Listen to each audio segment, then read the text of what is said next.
ओम श्री गणेशाय नमः। श्री सत्यनारायण भगवान की जय। दोस्तों, आज के वीडियो में सुनेंगे श्री सत्यनारायण भगवान की कथा।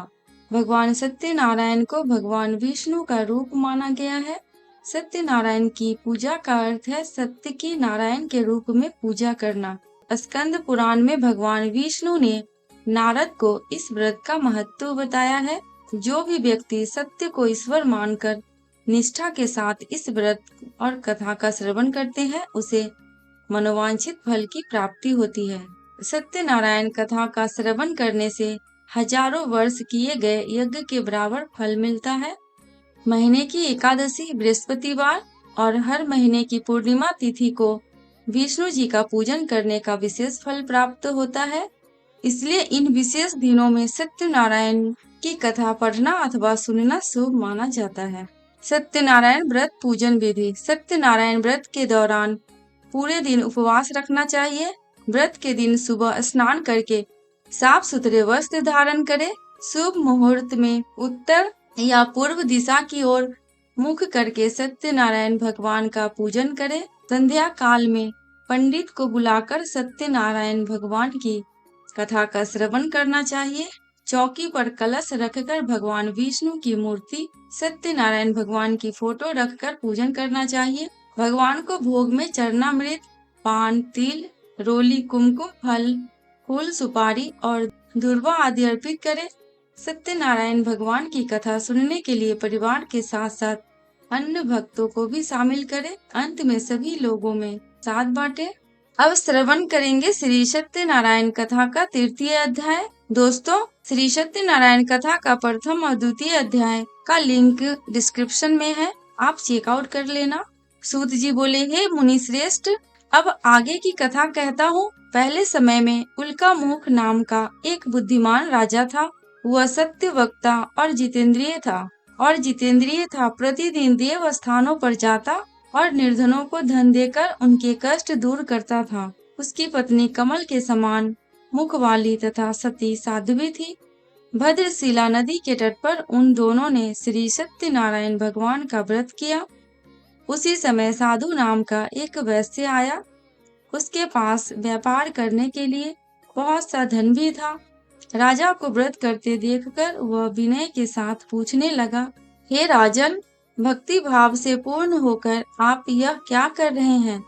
मैं सुनने की इच्छा रखता हूँ, आप मुझे बताएं। राजा बोला, हे साधु, अपने बंधु बांधवों के साथ पुत्र आदि की प्राप्ति के लिए एक महाशक्तिमान श्री सत्यनारायण भगवान का व्रत व पूजन कर रहा हूँ। राजा के वचन सुन साधु आदर से बोला, हे राजन, मुझे इस व्रत का सारा विधान कहिए। आपके कथा अनुसार मैं भी इस व्रत को करूँगा। मेरी भी संतान नहीं है और इस व्रत को करने से निश्चित रूप से मुझे संतान की प्राप्ति होगी। राजा से व्रत का सारा विधान सुन व्यापार से निर्मित हो वह अपने घर गया। साधु वैश्य ने अपनी पत्नी को संतान देने वाले इस व्रत का वर्णन कह सुनाया और कहा कि जब मेरी संतान होगी तब मैं इस व्रत को करूँगा। साधु ने इस तरह के वचन अपनी पत्नी लीलावती से कहे। एक दिन लीलावती पति के साथ आनंदित हो सांसारिक धर्म में प्रवृत्त होकर सत्यनारायण भगवान की कृपा से गर्भवती हो गई। 10वें महीने में उसके गर्भ से एक सुंदर कन्या ने जन्म लिया। दिनों दिन वह ऐसे बढ़ने लगी जैसे कि शुक्ल पक्ष का चंद्रमा बढ़ता है। माता पिता ने अपनी कन्या का नाम कलावती रखा। एक दिन लीलावती ने मीठे शब्दों में अपने पति को याद दिलाया कि आपने सत्यनारायण भगवान के जिस व्रत को करने का संकल्प किया था उसे करने का समय आ गया है। आप इस व्रत को करिए। साधु बोला कि हे प्रिय, इस व्रत को मैं उसके विवाह पर करूँगा। इस प्रकार अपनी पत्नी को आश्वासन देकर वह नगर को चला गया। कलावती पिता के घर में रह वृद्धि को प्राप्त हो गई। साधु ने एक बार नगर में अपनी कन्या को सखियों के साथ देखा तो तुरंत ही दूत को बुलाया और कहा कि मेरी कन्या के योग्य वर देखकर आओ। साधु की बात सुनकर दूत कंचन नगर में पहुंचा और वहां देखभाल कर लड़की के सुयोग्य वानिक पुत्र को ले आया। सुयोग्य लड़के को देख साधु ने बंधु बांधवों को बुलाकर अपनी पुत्री का विवाह कर दिया। लेकिन दुर्भाग्य की बात यह है कि साधु ने अभी भी श्री सत्यनारायण भगवान का व्रत नहीं किया। इस पर श्री सत्यनारायण भगवान क्रोधित हो गए और श्राप दिया कि साधु को अत्यधिक दुख मिले। अपने कार्य में कुशल साधु बनिया जमाई को लेकर समुद्र के पास स्थित होकर रत्नासारपुर नगर में गया। वहां जाकर दामाद ससुर दोनों मिलकर चंद्रकेतु राजा के नगर में व्यापार करने लगे। एक दिन भगवान सत्यनारायण की माया से एक चोर राजा का धन चुराकर भाग रहा था। उसने राजा के सिपाहियों को अपना पीछा करते देख चुराया हुआ धन वहां रख दिया जहां साधु अपने जमाई के साथ ठहरा हुआ था। राजा के सिपाहियों ने साधु वैश्य के पास राजा का धन पड़ा देखा तो वह ससुर जमाई दोनों को बांधकर प्रसन्नता से राजा के पास ले गए और कहा कि उन दोनों चोरों को हम पकड़ लाए हैं, आप आगे की कार्यवाही की आज्ञा दें। राजा की आज्ञा से उन दोनों को कठिन कारावास में डाल दिया गया और उनका सारा धन भी उनसे छीन लिया गया। श्री सत्यनारायण भगवान से श्राप से साधु की पत्नी भी बहुत दुखी हुई। घर में जो धन रखा था उसे चोर चुरा ले गए। शारीरिक तथा मानसिक पीड़ा वह भूख प्यास से अति दुखी हो अन्न की चिंता में कलावती के ब्राह्मण के घर गई। वहां उसने श्री सत्यनारायण भगवान का व्रत होते देखा, फिर कथा भी सुनी। वह प्रसाद ग्रहण कर वह रात को घर वापस आई। माता ने कलावती से पूछा कि हे पुत्री, अब तक तुम कहाँ थी, तेरे मन में क्या है? कलावती ने अपनी माता से कहा कि हे माता, मैंने एक ब्राह्मण के घर में श्री सत्यनारायण भगवान का व्रत देखा है। कन्या के वचन सुन लीलावती भगवान के पूजन की तैयारी करने लगी। लीलावती ने परिवार व बंधुओं सहित श्री सत्यनारायण भगवान का पूजन किया और उनसे वर मांगा कि मेरे पति तथा जमाई शीघ्र घर आ जाए। साथ ही यह भी प्रार्थना की कि हम सबका अपराध क्षमा करे। श्री सत्यनारायण भगवान इस व्रत से संतुष्ट हो गए और राजा चंद्रकेतु को सपने में दर्शन दे कहा कि हे राजन, तुम उन दोनों वैश्यों को छोड़ दो और तुमने उनका जो धन लिया है उसे वापस कर दो। अगर ऐसा नहीं किया तो मैं तुम्हारा धन, राज्य व संतान सभी को नष्ट कर दूंगा। राजा को यह सब कहकर वह अंतर्ध्यान हो गए। प्रातः काल सभा में राजा ने अपना सपना सुनाया। फिर बोले कि वणिक पुत्रों को कैद से मुक्त कर सभा में लाओ। दोनों ने आते ही राजा को प्रणाम किया। राजा मीठी वाणी में बोला कि हे महानुभावों, भाग्यवश ऐसा कठिन दुख तुम्हें प्राप्त हुआ है, लेकिन अब तुम्हें कोई भय नहीं है। ऐसा कह राजा ने उन दोनों को नए वस्त्राभूषण भी पहनाए और जितना धन उनका लिया था उससे दुगुना धन वापस कर दिया।